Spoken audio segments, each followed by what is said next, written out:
हिंद मेरे प्यारे बच्चों, आप सभी का स्वागत है। एक्सरसाइज 12.1 का प्रश्न नंबर हम लोग आज पहला चैप्टर पढ़ते हैं। पहला चैप्टर का पहला प्रश्न है कि प्रश्न दिया हुआ है एक में, प्रश्न नंबर 1 दिया हुआ है कि दो वृत्तों की त्रिज्याएं क्रमशः 19 सेंटीमीटर और 9 सेंटीमीटर हैं। उस वृत्त की त्रिज्या ज्ञात कीजिए जिसकी परिधि इन दोनों वृत्तों की परिधियों के योग के बराबर है। तो सबसे पहले हम लोग करेंगे क्या, इसमें हम लोग दो वृत्त बनाएंगे। कितना? दो। पहला वृत्त हम लोग ले लेते हैं, पहला वृत्त ये आपका हो गया पहला। उसके बाद जो है दूसरा वृत्त ले लेते हैं, दूसरा वृत्त मैंने ले लिया। पहले वृत्त की जो त्रिज्या दिया हुआ है, तो त्रिज्या दिया हुआ है इसका कितना त्रिज्या, ये हमारा इस वृत्त का त्रिज्या हो गया। ये कैपिटल आर, इसको ये 19 सेंटीमीटर दिया हुआ, ये स्मॉल आर है ना, इसको हम लोग इंडिकेट कर दिया स्मॉल आर से। ये दिया हुआ है 9 सेंटीमीटर, तो 9 सेंटीमीटर। ठीक है। अब ये कह रहा था कि उस वृत्त की त्रिज्या ज्ञात कीजिए, यानी कि दोनों वृत्त की त्रिज्या को माने कि मिला करके एक बड़ा सा वृत्त बनाना है ना। और कह रहा है कि उस वृत्त की त्रिज्या ज्ञात कीजिए जिसकी परिधि इन दो वृत्तों की परिधियों के योग के बराबर है। तो चलिए हम लोग जो इस क्वेश्चन को देखते हैं। क्वेश्चन जो दिया हुआ था तो लिखेंगे पहले वृत्त की त्रिज्या है ना, त्रिज्या आर बराबर क्या दिया हुआ है 19 सेंटीमीटर, और 8, इसको भी हम लोग लिख लेते हैं दूसरे वृत्त की त्रिज्या आर बराबर 9 सेंटीमीटर। ठीक है। चलो अब हम लोग देखते हैं कि ये इसमें एक नया वृत्त का निर्माण करना है। क्या करना है?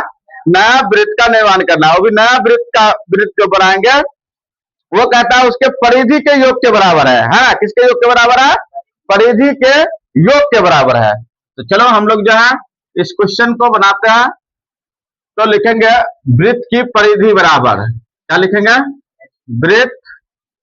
नए वृत्त की परिधि, नया वृत्त की परिधि, परिधि बराबर कितना होता है 2 पाई आर होता है। ठीक है, 2 पाई आर। तो हम लोग लिखेंगे 2 पाई का वैल्यू, आप पाई में रहने दो। ठीक है।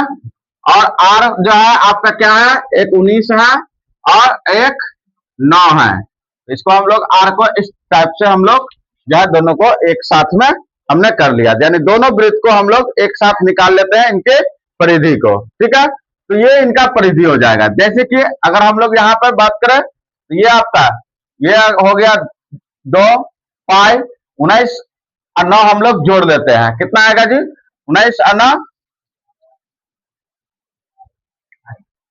ये हो गया, यहाँ हम लोग गुना में लिख देंगे, ये हो गया 28, 9 9 18 का 88 2 है ना, 28 28 दूना कितना हो जाएगा 56 है ना। तो ये हम लोग लिखेंगे, इसीलिए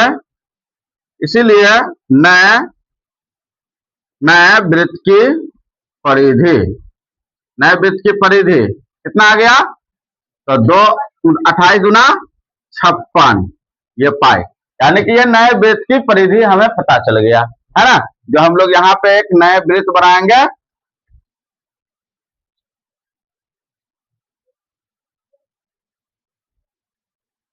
नया वृत्त बना लिया। अब ये नए वृत्त में कह रहा है ये कि जिसकी परिधि इन दोनों वृत्तों के परिधियों के योग के बराबर है। तो इसमें आपको उस वृत्त की क्या निकालना है, त्रिज्या ज्ञात करना है। क्या निकालना है उसका? त्रिज्या। यानी कि इस वृत्त का दोनों त्रिभुज को एक साथ मिला करके परिधि मैंने कर दिया है ना। अब इस परिधि को ये कह रहा है कि बड़ा जो वृत्त बना परिधि के योग के बराबर है जो वृत्त, उसका हम लोग त्रिज्या ज्ञात करना है हमें, है। तो त्रिज्या ज्ञात करने के लिए आपको क्या करना होगा, इसको आर निकालना है ना। चलिए आर जो निकालना है तो आप इसको यहाँ पे R1 कर लीजिए, R1 बराबर वाट, और नहीं तो आप यहाँ जो है आर रखिएगा, R1 यानी कि स्मॉल लेटर में ही रखना है, तो आप रखिएगा R1 है ना। और इसको रखिएगा R2, ठीक है। तब यहाँ जो है आपको यहाँ लिखाएगा R1 प्लस R2, ठीक है, दोनों को, क्योंकि यहाँ दो दो अब कहेगा कि 19 प्लस 9 कैसे आया, तो भाई दोनों वृत्त को हम लोग एक साथ लिखे हैं, है ना। तो यहाँ पे अगर आप ऐसे नहीं समझ पाओगे तो इसको अलग अलग से भी कर सकते हो यहाँ पे, ठीक है। अगर हम तो अभी यहाँ एक में ही कर दिए हैं दोनों को, है ना।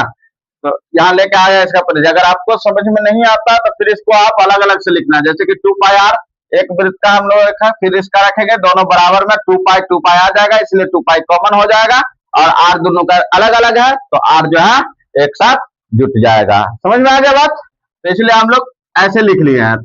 तो ये तो यहाँ तक आप लोग समझ में आ गया। अब वृत्त की परिधि का जो है योग के बराबर है तो उसका त्रिज्या ज्ञात करना है, तो त्रिज्या बराबर हम लोग लिखेंगे क्या, तो त्रिज्या जो है वृत्त की परिधि बराबर हम लोग जानते हैं फॉर्मूला क्या होता है, वृत्त का परिधि बराबर होता है 2 पाई R1। अब R1 हम क्यों लगाए, क्योंकि हमने R1 यहाँ निकालना है इसीलिए R1 लगा दिया, ठीक है। नहीं अगर सीधा R लिखना रहेगा तो यहाँ पे सीधा R लिखना है ना, तो ये इसके लिए लगा दिया। और 56 पाई है तो 56 पाई रख लिया, ठीक है। देखो पाई से ही पाई कैंसिल हो गया, 2 से 28 दूना 56 हो गया, तो इसीलिए त्रिज्या, नए वृत्त की त्रिज्या, नए वृत्त की त्रिज्या R1 बराबर कितना आ गया जी, 28 सेंटीमीटर।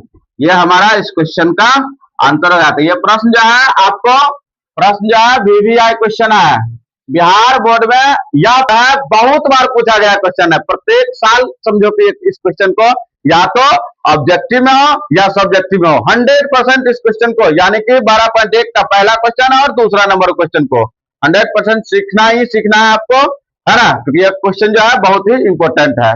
तो फ्रेंड्स आप लोग भी अगर अभी तक हमारे चैनल पर नया है तो चैनल को जरूर सब्सक्राइब कर दे, अगर फेसबुक पर देख रहा है तो फॉलो भी जरूर कर दे, जिससे आपको ये जो है नए नए वीडियो हमारे चैनल इसी चैनल पर आते रहते हैं, तो आपको जो है नोटिफिकेशन मिल सके।